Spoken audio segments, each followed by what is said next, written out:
Fresh off her historic tenure as Interior Secretary, Deb Haaland has officially announced her candidacy for governor of New Mexico in 2026. President Trump has announced new 25% tariffs on steel and aluminum imports, and a local economist warns this could have significant impacts on New Mexico's economy. The national debate over rising consumer prices and tariffs have hit the roundhouse, with Democrats and Republicans wrestling over tax cuts and how to benefit New Mexicans. Two Albuquerque high school students have been tapped for the Disney Dreamers Academy, and Monday marked the 35th anniversary of the unsolved bowling alley massacre that happened in Las Cruces. From the Albuquerque Journal, this is the leading news. I'm Gino Gutierrez. It's February 11th, 2025, and I'll have more on those stories plus Albuquerque's weather forecast after this break.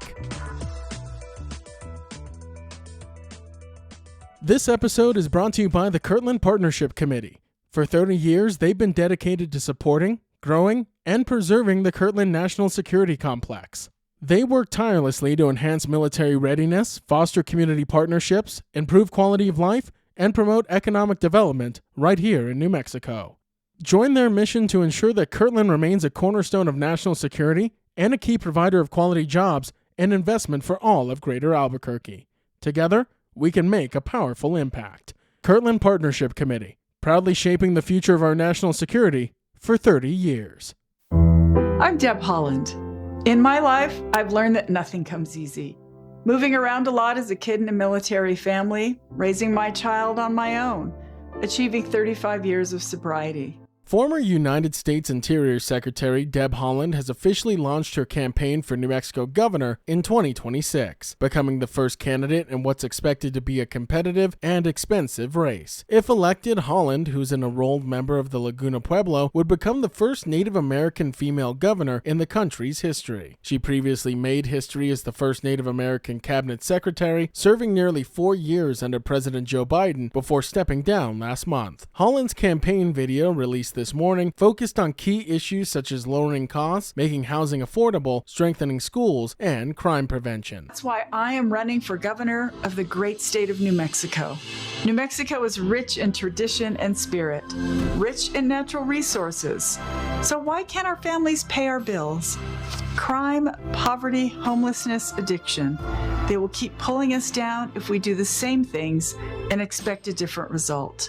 Haaland grew up in a military family in Albuquerque and has been open about her past struggles with homelessness, addiction, and reliance on food stamps. She entered politics as New Mexico's Democratic Party chairwoman, then won a U.S. House seat in 2018 before being tapped as Interior Secretary in 2021. Her tenure included major initiatives on Native American rights and controversial policies like limiting oil and gas leasing near Chaco Canyon. With Governor Michelle Lujan Grisham term limited, the 2026 race for governor is sure to be wide open. While U.S. Senator Martin Heinrich has rolled out running, Bernalillo County District Attorney Sam Bregman is a potential Democratic contender, and no Republicans have yet entered the race. The 2022 governor's race was among New Mexico's most expensive, with Lujan Grisham spending $13 million and Republican Mark Ronchetti over $9 million. That's not counting outside spending. With 17 months until the June 2026 primary, Haaland will begin a statewide tour to engage with voters. Her campaign will be managed by Scott Forrester, a veteran strategist who previously ran her 2018 congressional campaign. And as my colleague Dan Boyd, the Journal's Capitol Bureau chief, explains, there's also some additional advantages to Haaland announcing her candidacy so early. I think she gets to get out there and start raising money, start meeting with voters, start kind of making her case. And I think there is an advantage of doing that this early, where there's not quite as much urgency of, when it rolls around to 2026, then the clock's really going to be ticking. So now she can kind of take her time, really travel the state and make her name known, in advance of next year's campaign cycle. As more candidates enter, the race for New Mexico's next governor is set to intensify in the months ahead.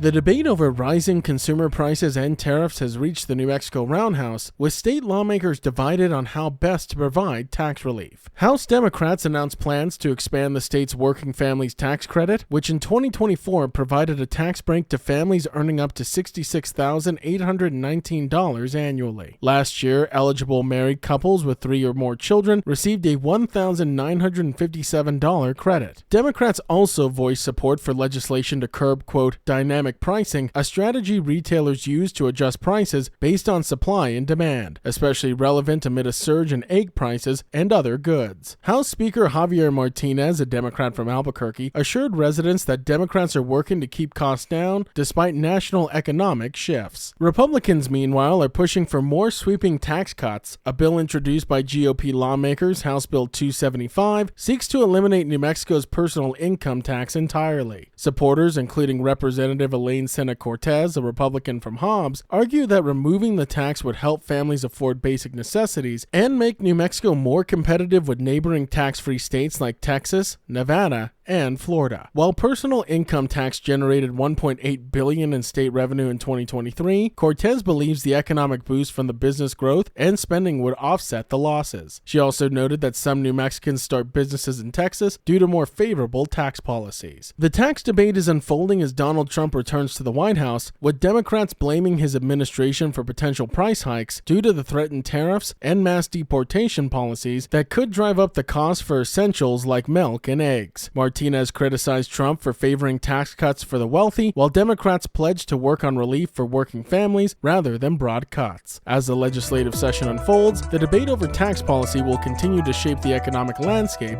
of New Mexico. New Mexicans are expected to face higher costs following President Donald Trump's latest 25% tariff on steel and aluminum imports, according to local economist Kelly O'Donnell. From an economics perspective, tariffs, taxes are, always going to ultimately filter through to the consumer in the form of higher prices. That's the bottom line. The move comes after Trump imposed a 10% tariff on China and paused tariffs on Mexico and Canada. O'Donnell warned that construction and manufacturing will be among the hardest hit sectors, leading to higher prices for consumers. Doug Cohn, who's the owner of New Mexico Metals, said all metal products will become more expensive, affecting businesses and customers alike. While Cohn previously supported 2018 tariffs on steel and aluminum to protect American producers, he now sees no clear reason for these new tariffs, which apply to all countries including Mexico and Canada, sources of nearly 40% of the U.S.'s steel imports. O'Donnell also highlighted how New Mexico's housing crisis, with a shortage of 32,000 affordable units, could worsen due to increased home building costs. The clean energy sector, including major players like Array Technologies, Maxon Solar, and Arcosta Wind Towers, are also at risk. Peter Lorenz, who's the CEO of Unirac, a solar equipment provider, noted that 85% of aluminum ingots used in the United States are imported mainly from Canada. As a result, the solar industry and other aluminum-reliant sectors will be passing rising costs on to consumers. Additionally, potential federal clean energy funding cuts could make it harder for New Mexico to achieve its 2050 carbon-free energy goals, according to O'Donnell. But the biggest concern, O'Donnell warned, is the risk of a trade war. Businesses might delay investments due to economic uncertainty, slowing down growth. New Mexico, which benefits from strong oil and gas revenues, is debating tax cuts in the legislature. However, as O'Donnell told my colleague, Journal co-business editor Megan Gleason, she's urging lawmakers to save surplus revenue instead, preparing for an uncertain economic future. New Mexico is so heavily dependent on federal funds. We have huge federal government sectors here, especially with the national labs. And so O'Donnell recommended against tax cuts, which is something both Democrats and Republicans are looking at. One of the few things they agree upon this year is maybe we can enact some tax cuts. But because of all of this federal funding uncertainty, the IRA money that's still up in the air, she says now is a good time to shore up money, which actually the legislature has been pretty good about in the past.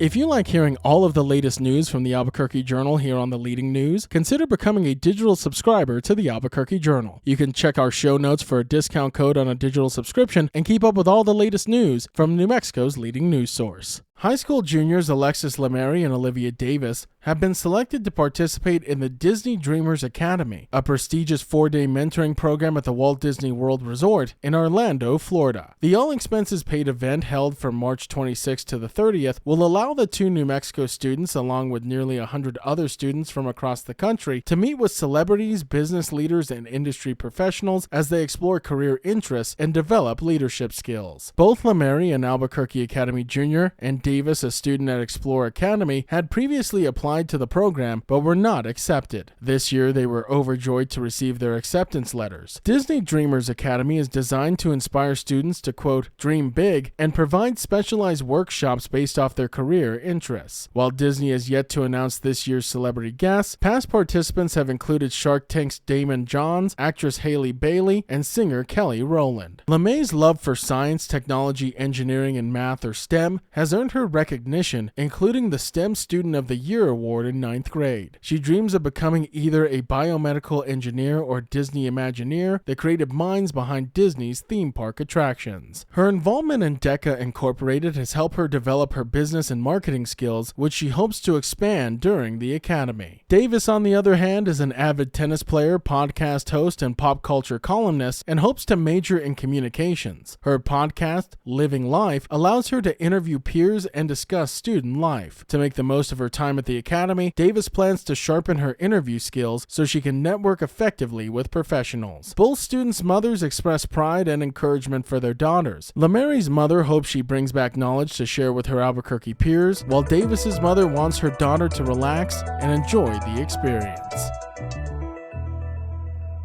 Monday marked the 35th anniversary of the Las Cruces Bowl Massacre, one of New Mexico's most haunting unsolved crimes. Flowers and a candle were placed outside the long-closed bowling alley, where 7 people were shot, including 4 children, during a brutal 1990 robbery turned massacre. As the Journal's Southern New Mexico correspondent Algernon DeMassa tells us, the bowling alley massacre is still fresh in many citizens' minds. This is a community where people remember it, even though witnesses or people who just remember reporting about the event are getting older. It's still a living memory. 2 armed men entered the bowling alley on the morning of February 10, 1990, and stole less than $5,000 and shot 7 people execution style. They then set fire to the office before escaping. The gunmen were never caught despite multiple witness descriptions and media coverage, including a 2011 documentary, A Nightmare in Las Cruces. Police continue to seek new leads, and Crime Stoppers is offering a $25,000 reward for any information. Anthony Turan, whose brother Stephen was one of the victims of the massacre, remains hopeful that somebody will break their silence. Las Cruces Mayor Eric Enriquez held a moment of silence at a city council meeting, urging the community to remember the victims. The city is also mourning a more recent tragedy, the killing of Officer Jonah Hernandez on February 11, 2024. Hernandez, who was 35, became the first officer in Las Cruces history to die in the line of duty when he was fatally stabbed while responding to a trespassing call. The suspect, Armando Silva, was shot dead by a witness, sparking debate over crime in policing. Both tragedies, decades apart, continue to weigh heavily on Las Cruces as families seek justice and healing.